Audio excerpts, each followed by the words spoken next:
ศึกษาปัญหาให้ทันท่วงทีเมืองไทยจะพัฒนากว่านี้รายการดีคดีโลกคดีธรรมขอรำพันบรรยายความคิดเครื่องหมายแห่งสีทั้งสามงามถนัดขาวคือบริสุทธิ์สีสวัสดิ์หมายพระไตรรัตน์และธรรมะคุ้มจิตไทยแดงคือโลหิตเราใสซึ่งยอมสละได้เพื่อรักษาชาติศาสนาน้ำเงินคือสีโสภาอันจอมประชาถ้าโปรดเป็นของส่วนองค์จัดริ้วเข้าเป็นไตรรงค์จึงเป็นสีธงที่รักแห่งเราชาวไทยทหารอวตารนำไปยงยุทธวิชัยวิชิตก็ชูเกียรติสยาม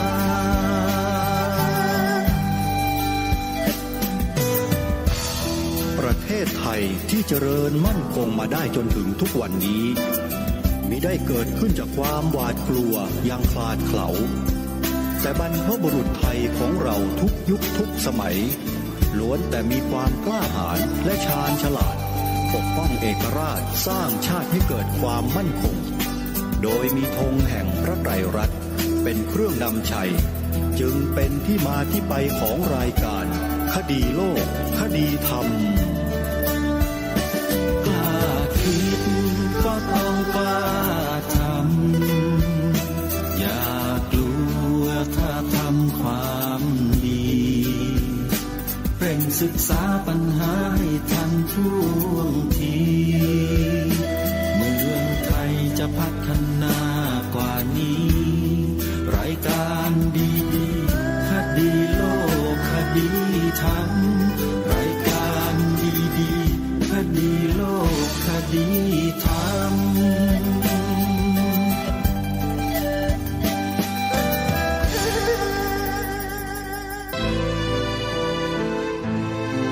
การคดีโลกคดีธรรมวันนี้ขอนำเสนอบทพระราชนิพนธ์เทศนาเสือป่ากันที่3ในหัวข้อเรื่องว่าศาสนาพราหมณ์ทรงแสดงไว้ณวันที่16พฤษภาคมพระพุทธศักราช2457มีใจความดังต่อไปนี้วันนี้จะว่าต่อที่ว่าจากวันก่อนคือ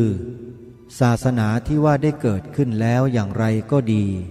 ที่มีมาอย่างไรก็ดีที่จริงถ้าจะตรวจดูแล้วศาสนาทุกๆศาสนาซึ่งประจำประเทศย่อมเป็นศาสนาที่เหมาะสมแก่ภูมิประเทศอันนั้นคือศาสนาอย่างเช่นศาสนาพระพุทธตามลัทธิที่ไทยเรานับถืออยู่ก็เหมาะแก่ภูมิประเทศของเราแต่ไม่เหมาะแก่ภูมิประเทศของจีนจึงแก้ไขไปตามที่เขานับถืออย่างที่เราเรียกว่าลัทธิพระเจ๊กหรือพระยวนดังนี้ฉันใดถึงศาสนาอื่นๆก็เหมือนกันที่ฝรั่งเขาถือคริสตังก็เพราะศาสนาคริสตังเหมาะแก่ภูมิประเทศของเขาและเหมาะแก่ความนิยมเดิมของเขาดังนี้เป็นต้นเพราะฉะนั้นเพื่อจะให้เป็นที่เข้าใจซึมซาบดีขึ้นอีกหน่อยจะขอเล่าเป็นเรื่องคืออธิบายอย่างพงศาวดารโดยย่อดังต่อไปนี้ในหมู่ศาสนาที่สำคัญ3ศาสนาพระพุทธเจ้าของเราเกิดขึ้นก่อนเพราะฉะนั้นตามตำนานหรือประวัติของพระพุทธเจ้าโดยย่อก็คล้ายๆศาสนาอื่นๆเหมือนกัน จึงยกเอาความเกิดขึ้นแห่งพระพุทธศาสนามาเล่าเป็นตัวอย่าง กล่าวคือในสมัยก่อนการที่พระพุทธเจ้าได้มาประสูติและตรัสรู้คนในมัธยมประเทศนับถือศาสนาที่เราเรียกและเข้าใจกันว่าศาสนาพราหมณ์บ้างหรือไสยศาสตร์บ้างตำรับไสยศาสตร์ในขั้นต้นมี3 คัมภีร์เรียกกันว่าพระไตรเพศต่อมาจึงบังเกิดเพิ่มเติมพระเวทอีกคัมภีร์หนึ่งเรียกว่าอถันต์เป็นพระคัมภีร์ที่4แต่จะขอกล่าวในขั้นต้นก่อนคือที่ว่าในชั้นต้นพระเวทมี3นั้นแท้จริงมีอยู่1เท่านั้นเองคือรวบรวมคำบูชาตามที่ข้าพเจ้าอธิบายมาครั้งก่อนแล้วบูชาไฟซึ่งมีแบ่งเป็น3 ภาคภาคที่1คืออัคคณีหรือเพลิงซึ่งอยู่ในโลกเราทั้งหลายก็คือไฟซึ่งติดอยู่ตามในบ้านหรือใช้ประกอบอาหารนั่นเองภาคที่2สวิตรึคือแสงสว่างทั้งหลายอยู่บนสวรรค์ที่เราเรียกว่าดวงตะวันถูกเข้าก็ร้อนเหมือนถูกไฟเวลานั้นเขาจึงว่าแสงก็คือเป็นส่วนแห่งไฟนั่นเองซึ่งเรามานึกแล้วตามความรู้สึกของอาจารย์ในวิทยาศาสตร์ภายหลังก็รับรองว่าไฟมาจากพระอาทิตย์นั่นเองเพราะฉะนั้นความคิดของเขาก็ไม่สู้เลวนักเขาว่าพระอาทิตย์กับไฟเป็นอันหนึ่งอันเดียวกันก็นับว่าไม่ผิดภาคที่3นั้นเรียกว่าไฟในอากาศหรือวิทยุคือไฟฟ้าพูดถึงไฟฟ้าในที่นี้ต้องขอให้เข้าใจว่าไฟฟ้าที่เป็นพระเจ้านั้นเป็นส่วนหนึ่งเราพูดถึงไฟฟ้าดูเหมือนเป็นของใหม่ที่แท้เมื่อเวลา 6,000 ปีล่วงมาแล้วเขารู้แล้วว่าไฟฟ้ามีเขาจึงนับถือว่าเป็นเจ้าเป็นของประหลาดมากบรรดาในคัมภีร์พระเวทมีเป็นบทสรรเสริญไฟบางทีสรรเสริญรวมกันทั้ง3 ภาคเป็นต้นคำว่าพระองค์ซึ่งอยู่ในมนุษยโลกและอยู่ในสวรรค์และอยู่ในอากาศสรรเสริญบทเดียวกันบางทีมีสรรเสริญต่างหากไปสรรเสริญไฟว่าเป็นทูตสวรรค์สำหรับช่วยมนุษย์ให้พูดกับเทวดาได้และด้วยความนิยมอันนี้จึงเกิดให้เอาอะไรต่ออะไรทิ้งไปเป็นควันขึ้นไปแลดูเป็นสายโทรเลขขึ้นไปบนสวรรค์อีกอย่างหนึ่งก็มักจะมีบทสรรเสริญดวงพระอาทิตย์เองตะวันเรียกว่าสวิตรึดังกล่าวมาแล้วพระอาทิตย์ที่พราหมณ์เขานิยมและรู้สึกว่าไฟเขาก็ถูกเพราะที่จริงบรรดาไฟทั้งหลายไม่มีอะไรสำคัญกว่าพระอาทิตย์พระอาทิตย์เป็นเหมือนกองมูลแห่งไฟทั้งหลายเราต้องการไฟเอาแก้วส่องพระอาทิตย์ก็เป็นไฟขึ้นได้ถ้าเราหนาวเย็นเป็นโรคภัยไข้เจ็บพึ่งแดดเสียก็หายในเวลาห้องอับเปิดประตูให้แดดส่องถึงได้ก็หายอับเป็นต้นจึงนับว่าพระอาทิตย์เป็นของสำคัญที่สุดพระอาทิตย์ทำอะไรได้หลายอย่างจึงมีมนต์สรรเสริญพระอาทิตย์มากกว่าอย่างอื่นหมดมนต์ที่สำคัญคือสาวิตรีหรือสาวิติตามที่กล่าวมาแล้วในวันก่อนคือสรรเสริญพระอาทิตย์ว่าช่วยชีวิตให้บังเกิดอยู่ได้และจะได้ไม่ตายตามความคิดของเขาดังนี้ผู้ที่ได้เรียนวิทยาศาสตร์แล้วก็คงต้องยอมเขาว่าจริงถึงบัดนี้ข้าพเจ้าจะขอยกศาสนาพราหมณ์มากล่าวให้ยืดยาวหน่อยเพื่อแสดงในที่นี้ตามที่เขาคิดผิดบ้างไม่ผิดบ้างศาสนาพราหมณ์เป็นศาสนาที่เขานับถือมาตั้ง5 ถึง 6,000 ปีและความคิดของคนในสมัยนั้นคิดได้ตื้นจึงเห็นพระอาทิตย์อย่างหนึ่งเป็นสิ่งวิเศษ สิ่งวิเศษอันนี้ถ้านึกรูปพระอาทิตย์ก็ดีพระเพลิงก็ดีว่าจะมีรูปเป็นอย่างไรในโลกนี้และต่างว่าให้ท่านทั้งหลายใครๆก็ได้คนหนึ่งคนใดก็ได้ตามใจลองคิดดูว่าสิ่งใดประเสริฐก็คงนึกว่าสัตว์อื่นๆหรืออะไรอื่นๆดีกว่าคนเราไม่ได้แต่คนเรานี้ทั้งนับถือว่าดียิ่งกว่าสัตว์อื่นทั้งปวงแล้วก็ยังสู้พระอาทิตย์ไม่ได้เพราะการที่คนทำไม่ได้พระอาทิตย์ทำได้พระอาทิตย์เก่งกว่าเราต้องกลัวเพราะฉะนั้นพวกที่เรียกว่าพราหมณ์จึงปั้นรูปพระอาทิตย์แสดงความนับถือว่าท่านผู้นี้มีรูปงามคล้ายคนเราปั้นเป็นรูปคนมีแขนขาเหมือนคนนั่นแหละแต่ครั้นภายหลังรำลึกถึงอิทธิฤทธิอานุภาพ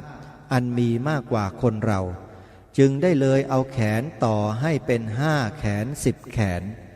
แบ่งการทำอะไรได้มากๆกว่าคนเราคราวนี้เมื่อได้มีพระอาทิตย์องค์หนึ่งแล้วจึงได้ปั้นรูปพระจันทร์ขึ้นอีกภายหลังลมพัดไปพัดมาเรียกว่าวายุเป็นของสำคัญก็ต้องปั้นรูปขึ้นอีกมีรูปตัวพระอาทิตย์พระจันทร์พระพายปั้นขึ้นทีละอย่างละอย่างและได้ปั้นรูปอะไรต่ออะไรขึ้นอีกศาสนาเช่นนี้ไม่เฉพาะแต่อินเดียหรือพราหมณ์แม้เมืองโรมหรือไอยคุปที่มีอายุและประวัติตั้ง 5,000 ปีมาแล้วนั้นก็นับถืออมนุษย์เหล่านี้เรียกว่าเทวดาซึ่งดีกว่าเราหน่อยจะทำรูปเป็นหมาหรือเลวกว่าหมาไม่ได้ต้องทำเป็นรูปคนถ้าทำไม่ดีแล้วเรามิเสียไปหรือต้องทำรูปเป็นคนอยู่เองครั้นต่อมายังมีคนอีกจำพวกหนึ่งที่เรียกว่าอริยะนึกขึ้นว่าของเช่นพระอาทิตย์พระจันทร์พระเพลิงพระพายพระพิรุณฉะไหนอยู่ดีๆจะมีขึ้นใครเล่าเป็นผู้คิดสร้างขึ้นเรามานึกดูว่าตัวเรา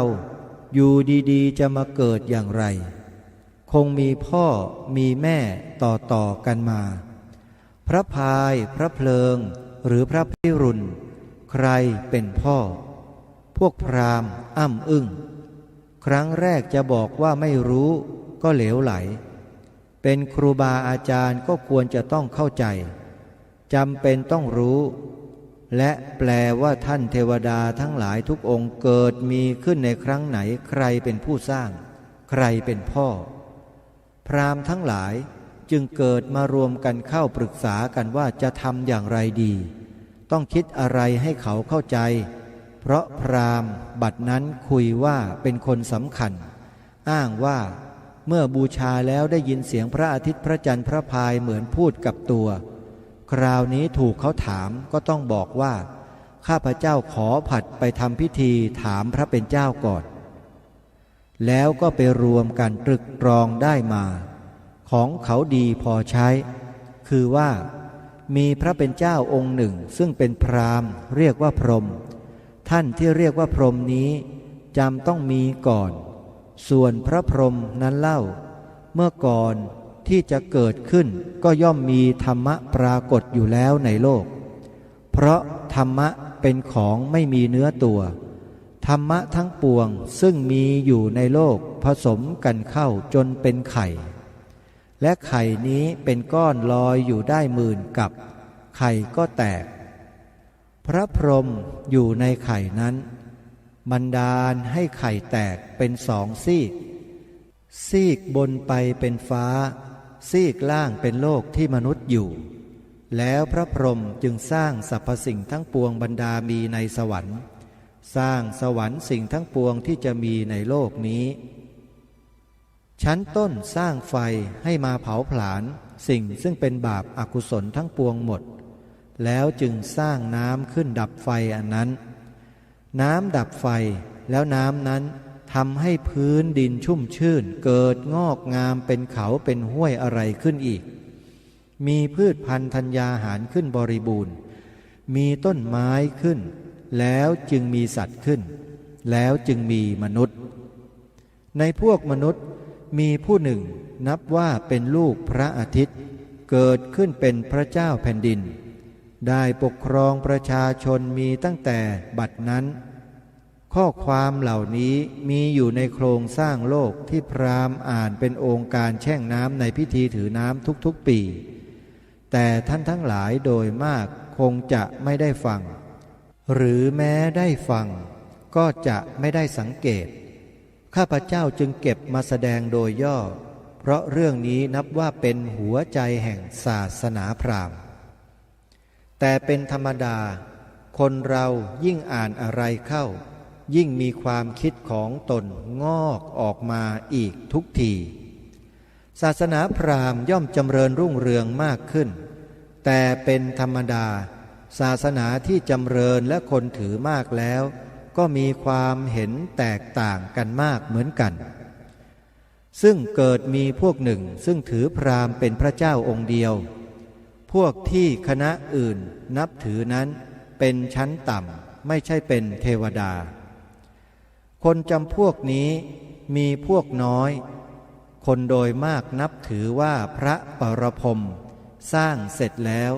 ได้แบ่งหน้าที่ต่างๆให้พระเพลิงพระพิรุณพระพายสำหรับทำหน้าที่นั้นๆตามที่เรารู้อยู่แล้วเพราะฉะนั้น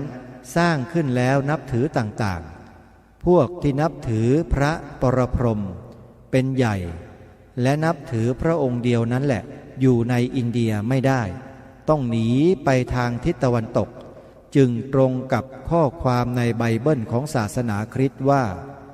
ผู้ที่นับถือพระเป็นเจ้าองค์เดียวเรียกว่าอิสราเอลซึ่งที่จริงคำเดียวกับคำว่าอรยันคำว่าอริยะก็มาจากคำนั้นเองพวกอริยะปรากฏว่าออกจากทางตะวันออกและยังยืนยันอยู่ว่ามีพระเจ้าองค์เดียวที่เรียกว่ายะโฮวาขึ้นชื่อว่าองค์อื่นแล้วไม่นับถือพวกเหล่านี้ได้อพยพไปทางตะวันตกไปถึงที่ดินแดนที่เรียกว่าปาเลสไตน์ในเวลานี้จึงได้ตั้งภูมิลำเนาและขยายไปจนถึงเมืองยูเดียพวกเหล่านี้มีนามปรากฏต่อมาว่ายิวพวกนี้คือพวกอริยะนั่นเองพวกพราหมณ์อื่นๆนับว่าพวกนับถือพระองค์เดียวนี้เป็นพวกมิจฉาทิฏฐิและคำที่เราพูดกันอยู่ติดปากว่าถือพระองค์เดียวนั้นเป็นคำที่พวกถือพระหลายองค์พูดด่าพวกอิสราเอลนั่นเองคำว่าถือพระองค์เดียวจึงเป็นคำใช้เพื่อติเตียนกันจนทุกวันนี้บัดนี้จะได้ถวนกลับไปกล่าวถึงพวกพราหมณ์ที่ยังคงอยู่ในอินเดียนั้นต่อไปประเทศอินเดียเป็นเมืองที่ใหญ่โตมีคนหลายชาติหลายภาษาจริงๆคือพูดภาษาแปลกกันหมดถ้าจะเทียบแล้วคล้ายเมืองจีนซึ่งมีภาษาพูดกันต่างๆพูดกันเข้าใจรางๆแม้หนังสือก็ต่างกันไม่เหมือนกันเมื่อครั้งพุทธกาลในอินเดียแบ่งเป็นแว่นแคว้นต่างๆกันไม่มีความปรองดองกันแล้วแต่ใครจะนิยมนับถือเมื่อพระพุทธองค์ประสูติแล้วตามที่ได้เล่าในคราวก่อนแล้วได้ประสูติในวงกษัตริย์แล้วได้เสด็จออกไปตามที่ต่างๆหลายแห่งได้ฟังพวกคณาจารย์เหล่านี้พระองค์จึงทรงพยายามที่จะแสวงหาสิ่งที่ดีความที่ดีมารวบรวมกันเข้าได้แล้วและช่วยให้มนุษย์ทั้งหลายพ้นจากความทุกข์โดยพ้นจากความอยากได้ทรงสั่งสอนศาสนาขึ้นทีเดียวคือพระพุทธศาสนาการที่ทรงสอนศาสนาถ้าคิดแบบสั่งสอนไม่ดีหรือไม่เหมือนกับภูมิประเทศพื้นที่ก็คงทำไปไม่ไหวเพราะจะไปสอนให้คนเหล่านั้นหลับตานิยมไปได้ไม่ได้เพราะฉะนั้นโดยพระปรีชาญาณของพระพุทธเจ้าของเราจึงทรงยอมให้บรรดาผู้ที่ยังมีความนิยมนับถือเทวดาอยู่นั้น คงทำความนับถือเทวดาต่อไปได้ โดยไม่ผิดด้วยพระพุทธศาสนาซึ่งแท้จริงก็เป็นความจริงอยู่บ้างเพราะมูลแห่งพระพุทธศาสนาซึ่งเป็นสิ่งสำคัญเป็นหัวใจของพระพุทธศาสนาก็อยู่ที่ทำใจให้ดีตั้งเมตตาจิตไว้เพราะฉะนั้นเมื่อเราแผ่เมตตาจิตต่อมนุษย์ก็ดีมนุษย์ก็ดีต่อเทวดาก็ดีย่อมนับว่าเป็นประโยชน์ทั้งสิ้นเพราะฉะนั้นเมื่อพระพุทธเจ้าของเราตรัสรู้แล้วถึงแม้ใครจะยังคงไหว้เทวดาตามที่เป็นมาพระตถาคตก็ไม่ทรงติว่าผิดส่วนข้อที่ทรงเลือกทรงสอนอย่างไรนั้นต่อมาสัตว์จะเป็นอย่างไรต่อไปที่สุดจะเป็นอย่างไรและเมื่อถึงบรรลัยกันจะบรรลัยด้วยไฟหรือด้วยน้ำหรืออย่างไรต่อไปพระองค์ตรัสว่าเป็นของที่เกินกว่าเราทั้งหลายจะต้องไตร่ตรองหรือจะแลเห็นถ้าแม้พระตถาคตจะทรงบอกแยกออกมาเช่นนี้ก็ไม่มีใครรู้และถ้าแม้พระตถาคตอยากจะทรงสอนต่อไปก็ไม่มีใครจะอยู่ดูถ้าแม้พระตถาคตตรัสสั่งสอนว่าเราตายแล้วจะขึ้นสวรรค์ลงนรกเมื่อเราตายไปแล้วก็ไม่รู้เพราะฉะนั้นพระตถาคตทรงมุ่งแต่ในเวลานี้ที่เราทั้งหลายควรจะพยายามในทางดีอย่างที่สุดที่จะพยายามได้ทำตัวให้บริสุทธิ์ทำใจให้สะอาดหมายความที่นี้ว่าใจดีและจะมีความริษยาอาธรรมอย่างไรก็ตามท่านทั้งหลายจงมุ่งแก้โดยทรมานใจของตนเองข้อนี้ควรจัดว่าเป็นข้อสำคัญของพระพุทธศาสนาเป็นของสำคัญซึ่งไม่ใช่แต่พระพุทธศาสนาถึงแม้เยซูสอนศาสนาคริสต์ตังก็สอนวิธีเดียวกันผิดแต่โวหารและเรื่องราวของเยซูที่เขาเล่าเท่านั้น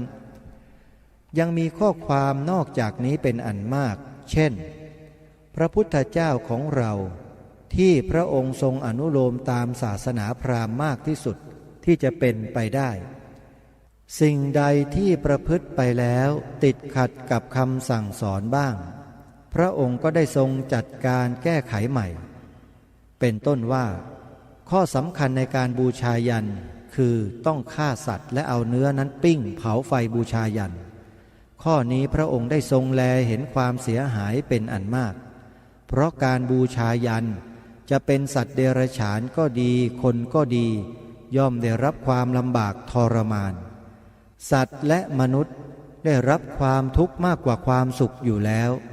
เพราะฉะนั้นจึงทรงแนะนำว่าไม่ควรฆ่าต่อไปและผู้ใดจะทำบุญอย่างประเสริฐเช่นทำบุญวันเกิดเป็นต้นควรให้อภัยทานคือสัตว์อะไรต่างๆที่ธรรมดาเขาจะฆ่าเป็นภักษาหารมีไก่ปลาเป็นต้นให้ไปซื้อเอามาแล้วปล่อยไปเพื่อให้มีชีวิตอีกชั้นหนึ่งนับว่าเป็นอภัยทานอภัยทานเช่นนี้เป็นประโยชน์แก่ตัวเราเองย่อมจะเป็นที่พอใจเทวดาอารักษ์ทั้งหลายพูดกันอย่างง่ายๆท่านเป็นคนฉลาดและรู้จักไหวพริบเอาของเก่าเป็นของใหม่ขึ้นไม่ใช่เอาของเก่าทิ้งให้หมดตัดให้หมดของเก่ามีมากเช่นธรรมะซึ่งชี้ว่าเป็นสิ่งที่ดีสิ่งที่ชั่วใครเลยจะตั้งขึ้นใหม่ได้มีคนเขาคิดมาแล้วหลายพันชั่วคนพระพุทธเจ้าก็ทรงทราบเหมือนกันว่าตามที่พระองค์ทรงสั่งสอนเช่นนี้เป็นการตัดหนทางที่พราหมณ์ผู้เคยสอนศาสนาจะมีความริษยาและเป็นอันไม่อาจคิดประทุษร้ายได้อันหนึ่งพระองค์ทรงรู้จักผ่อนผันอนุโลมตามความสะดวกแห่งคนที่เป็นบริษัทที่ฟังอยู่เวลาสั่งสอนก็ทรงดูคนบริษัทนั้นเป็นอย่างไร จะมีความเลื่อมใสเชื่อถือหรือฟังเข้าใจได้เพียงใดทรงสั่งสอนบุคคลทุกๆชั้นตั้งแต่เด็กและผู้หญิงผู้ชายจนคนแก่ให้ฟังเข้าใจได้เหมือนกันและทรงสั่งสอนสิ่งใดไม่เป็นเครื่องที่บังคับใจเหมือนศาสนาอื่นทรงสั่งสอนสิ่งใดแล้วย่อมทรงกำชับว่าจงเอาไปตรึกตรองดูเมื่อเห็นดีแล้วจึงปฏิบัติตามดังนี้เป็นอัศจรรย์ยิ่งกว่าบรรดาศาสดาทั้งหลายที่ได้มีแล้วในโลกไม่มีศาสดาที่ไหนและในเมืองไหนเหมือนพระองค์ถ้าจะเปรียบศาสดาที่มีปรากฏอยู่3คือพระพุทธเจ้าของเราพระเยซูพระมหมัดคงรวบรวมความได้ว่าพระพุทธเจ้าได้เปรียบคือที่ทรงตั้งพระพุทธศาสนาขึ้นก่อนข้อ1เป็นอัศจรรย์ข้อ2ทรงเป็นเชื้อกษัตริย์ซึ่งเคยกินดีนอนดีได้รับความสุขสารพัดอย่างตัดความสุขไปได้ผู้ที่พูดว่าตนเองเก่งตนดีไม่ประพฤติชั่วมักจะเป็นแต่คนจนที่ไม่เคยสบายไม่เคยสนุกจึงทนลำบากทนอดทนได้เช่นนี้ไม่ค่อยจะมีน้ำหนักอะไรเพราะได้เห็นความลำบากและอดทนความลำบากมาตั้งแต่เกิดได้อดทนและได้รับใช้การงานมามากแล้วแต่พระพุทธเจ้าไม่ใช่เช่นนั้นพระองค์ไม่เคยได้รับความลำบากไม่เคยจนไม่ยอมจนเสียยิ่งกว่าคนไพร่ถ้ามานึกถึงศาสดาของศาสนาอื่นไม่ได้เป็นเช่นนั้นเลยเยซูมีกำเนิดต่ำกำเนิดอยู่ในตระกูลคนที่ต่ำถ้าจะเรียกตามข้างพราหมณ์ต้องว่าเป็นตระกูลพาณิชย์คือพ่อค้าแต่เป็นพ่อค้าต่ำๆที่เรียกว่าชั้นเวทคือเป็นช่างไม้ครั้นต่อมาเขาว่าได้มีความรู้ได้รับกรุณาจากพระเป็นเจ้าบนสวรรค์เมื่อได้ออกไปเดินป่าได้รับความลำบากเช่นนั้นเขายังแต่งหนังสือให้น่าสงสารส่วนพระมหมัดเดิมเป็นคนไพร่ทีเดียวครั้นเมื่อมาสำเร็จสร้างศาสนาขึ้นได้แล้วได้สมบัติเป็นพระเจ้าแผ่นดินตรงกันข้ามกับพระพุทธเจ้าของเราเพราะเดิมเป็นคนจนแล้วตั้งศาสนาขึ้นกลับเป็นคนมีเป็นคนใหญ่ในกรุงอาเรเบียอยู่ข้างได้กำไรอยู่มากพระพุทธเจ้าของเราได้กำไรอย่างใดบ้างตามที่สั่งสอนได้กำไรอย่างเดียวที่ทรงรู้สึกว่าได้พยายามอย่างที่สุดที่จะช่วยคนเราทั้งหลายให้เดินข้ามทะเลอันลึกทะเลอันลึกนี้อะไรคือความไม่ดีต่างๆความหลงความโลภความไม่ดีสารพัดเปรียบเหมือนตัวเราที่ได้พบญาติพี่น้องเพื่อนฝูงตกทุกข์ได้ยากเรามีทรัพย์พอจะให้ได้ก็เกื้อหนุนกันคือให้คนนั้นได้ไปอยู่สบายสำราญตั้งเนื้อตั้งตัวได้แล้วเราจะรู้สึกอย่างไรบ้างคงจะรู้สึกโสมนัสที่สุดที่ได้ทำประโยชน์อย่างนี้ฉันใดพระพุทธเจ้าของเราทรงโสมนัสยินดีที่ได้มีโอกาสนำทรัพย์สำคัญยิ่งกว่าทรัพย์สิ่งอื่นในโลกมาให้แก่มนุษย์ทั้งหลายและเราทั้งหลายได้รับส่วนแบ่งเป็นมรดกและเราทั้งหลายได้ทรัพย์นั้นไว้จ่ายให้ลูกหลานไม่มีที่สิ้นสุดข้อนี้เป็นข้อที่พระองค์ได้กำไรอย่างที่สุดได้กำไรยิ่งกว่าศาสดาอื่นๆในโลกนี้คนในโลกนี้นับถือศาสนาพระพุทธเจ้ามากกว่าศาสนาอื่นๆหมดทั้งนั้นข้อนี้เป็นข้อซึ่งตรงกันข้ามกับมหมัดซึ่งได้กำไรเป็นใหญ่มีอิสระมหมัดย่อมได้รับสุขอยู่เฉพาะไม่มีใครได้รับสุขเสมอมา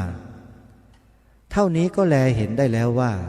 เราทั้งหลายซึ่งมีสติปัญญาควรนับถือผู้ใดเราทั้งหลายมีสติไตรตรองควรชั่งน้ำหนักดูว่าศาสดาคนใดเป็นผู้ประเสริฐ คนใดเป็นคนที่ดียิ่งและคนใดที่จะสั่งสอนมากส่วนตัวข้าพเจ้าเองเท่าที่ข้าพเจ้ารู้เห็นและพิจารณาได้ข้าพเจ้าเห็นว่าพระพุทธเจ้าองค์เดียวเป็นศาสดาซึ่งไม่ต้องอาศัยการหลอกลวงต่างๆพระพุทธเจ้าองค์เดียวเป็นผู้อาศัยความสัตย์ความจริงพูดจริงเป็นเครื่องประดับผิดกันกับศาสนาอื่นๆซึ่งต้องอ้างว่าเป็นผู้ได้รับใช้พระเป็นเจ้าข้อนี้เป็นข้อที่แลเห็นได้ว่าพระพุทธเจ้าของเราเป็นศาสดาที่ซื่อตรงยิ่งกว่าศาสดาทั้งหลายคนเราใครบ้างที่ฟังอยู่ในที่นี้ไม่นับถือคนซื่อตรงเราย่อมนับถือคนซื่อตรงด้วยกันทั้งนั้นไม่ใช่หรือพระพุทธเจ้าเป็นเช่นนี้แล้วจะไม่เป็นผู้ที่มีคนนับถือยิ่งกว่าศาสนาอื่นๆหรือท่านทั้งหลายไตรตรองดูให้ดีถึงคำที่ข้าพเจ้ากล่าวมานี้แล้วเมื่อสมควรเชื่อถือหรือมีความเห็นตามข้าพเจ้าก็เป็นการดีถ้ามีความเห็นต่างไปอย่างไรก็แล้วแต่ใจของท่านตรงกับคำว่านานาจิตตังใจแห่งคนเราย่อมต่างๆกันจะเชื่อถือเหมือนกันไม่ได้ขอแต่ว่าในชั้นนี้ก็ดีแลต่อไปก็ดีเมื่อข้าพเจ้าพูดสิ่งใดขอให้ท่านทั้งหลายฟังโดยความเคารพไม่ใช่เคารพเฉพาะตัวข้าพเจ้าขอให้นึกเคารพคำซึ่งแสดงต่อท่านทั้งหลายและคำที่ข้าพเจ้าพูดเพื่อประโยชน์ความสุขของเราทั้งหลายทั่วไปท่านสาธุชนผู้ฟังทุกท่านจบกันที่3พระองค์ท่านตรัสถึงศาสนาพราหมณ์เอาไว้เป็นที่ชัดเจนแจ่มแจ้งถึงการกำเนิดขึ้นมาของศาสนาที่ชาวโลกนับถือกันมาแต่อดีตนานที่สุดเท่าที่โลกนี้มีศาสนามาพระองค์ท่านทรงเปรียบพระพุทธศาสนาที่อุบัติขึ้นมาภายหลังแต่สิ่งที่พระองค์ทรงย้ำเป็นหนักแน่นเลยก็คือว่าศาสนาพุทธองค์พระบรมศาสดาสัมมาสัมพุทธเจ้าทรงมีความแตกต่างจากศาสนาอื่นๆอยู่ณสิ่งเดียวนั่นก็คือทรงตรัสสิ่งใดออกมาแล้วจากพระโอษฐ์สิ่งนั้นเป็นความสัตย์จริงไม่มีคำใดที่เป็นคำล่อลวงเป็นคำหลอกลวงให้กับผู้ฟังหรือผู้ที่มีความสนใจในสัจธรรมความจริงนั้นเลยตรัสสิ่งใดสิ่งนั้นก็ต้องเป็นไปตามที่ตรัสนั้นทุกประการนี่คือเหตุผลประการหนึ่งที่ทำให้องค์พระบาทสมเด็จพระมงกุฎเกล้าเจ้าอยู่หัวทรงกล้าตรัสยืนยันว่าพระองค์ท่านทรงเห็นว่าพระพุทธศาสนาดีกว่าทุกศาสนาใดๆในโลกสิ่งที่พระองค์ท่านตรัสนี้ใช่ว่าพระองค์จะให้พวกเรานั้นเชื่อตามพระองค์โดยส่วนเดียวแต่พระองค์ท่านได้ทรงยกตัวอย่างในสิ่งที่พระองค์ท่านได้ทรงศึกษาค้นคว้าคือหลักการของศาสนาอื่นๆให้พวกเราได้รับทราบด้วยไม่ว่าจะเป็นศาสนาใดก็แล้วแต่ที่เป็นลักษณะเดียวกันทั้งหมดจะมีที่มาที่ไปคล้ายคลึงและเหมือนกันเริ่มต้นมาจากสิ่งที่เป็นปรากฏการณ์ธรรมชาติไม่ว่าจะเป็นดินน้ำไฟลมดวงอาทิตย์ดวงจันทร์ทั้งหลายทั้งปวงก็หยิบเอาสิ่งเหล่านั้นแหละมาเป็นเครื่องบูชาเขียนมนต์สรรเสริญแล้วก็ยกย่องแล้วก็บอกกล่าวเหล่าสาวกว่าเป็นสิ่งศักดิ์สิทธิ์สารพัดสารเพจนกลายเป็นไสยศาสตร์ให้ผู้คนนั้นหลงเชื่อ กันตามๆกันมาแต่เมื่อพระพุทธศาสนาอุบัติขึ้นในโลกมนุษย์ส่วนใหญ่ในโลกในยุคของพระองค์ท่านนั้นยอมรับนับถือพระพุทธศาสนากันมากที่สุดในโลกไม่ใช่หมายถึงว่ามนุษย์หลงไม่มีความรู้ไม่มีความเข้าใจแต่มนุษย์นั้นรู้และเข้าใจว่าความจริงแท้นั้นคืออะไรมนุษย์จึงหันไปนับถือพระพุทธศาสนากันเกือบค่อนโลกนี่คือในยุคนั้นแต่หลังจากนั้นมาเนี่ยอิทธิพลของคนต่างศาสนาก็เริ่มที่จะมีอำนาจมากขึ้นในโลกแล้วก็เริ่มที่หันมาทำลายพระพุทธศาสนาเพิ่มขึ้นบางประเทศถึงกับล้มทั้งประเทศไม่ให้นับถือพระพุทธศาสนากันอีกเลยก็มีด้วยลัทธิความเชื่อบางอย่างบางประเภทจนทำให้ปัจจุบันนี้มนุษย์ที่เคยนับถือพระพุทธศาสนามาก่อนก็ต้องถูกตัดรอนตัดทอนออกไปหรือถูกบังคับเนื้อความในกันที่สามนี้พระองค์ทรงใช้คำว่าบังคับศาสนาอื่นๆในโลกยกเว้นพระพุทธศาสนาใช้การบังคับทั้งนั้นถ้าใครไม่นับถือก็คือถูกฆ่าตายถูกลงโทษใครพูดในลักษณะที่ไม่ตรงกับสิ่งที่พระเจ้าพูดถูกลงโทษลงทันนี่แหละจึงเป็นเหตุให้ผู้คนในยุคหนึ่งหันมานับถือพระพุทธศาสนากันมากมายเหลือเกินแต่ก็ด้วยเหตุการณ์บ้านการเมืองบุคคลที่นับถือต่างลัทธินิกายศาสนาในยุคนั้นใช้อำนาจบีบบังคับทำให้ชาวพุทธจึงลดจำนวนลงแบบบูบวาบมากมายทีเดียวแต่เชื่อเถอะท่านสาธุชนสัจธรรมความจริงไม่เคยหายไปไหนยิ่งโลกมนุษย์นี่มีความเจริญทางด้านเทคโนโลยีสมัยใหม่ทางด้านวิทยาศาสตร์มากเท่าใด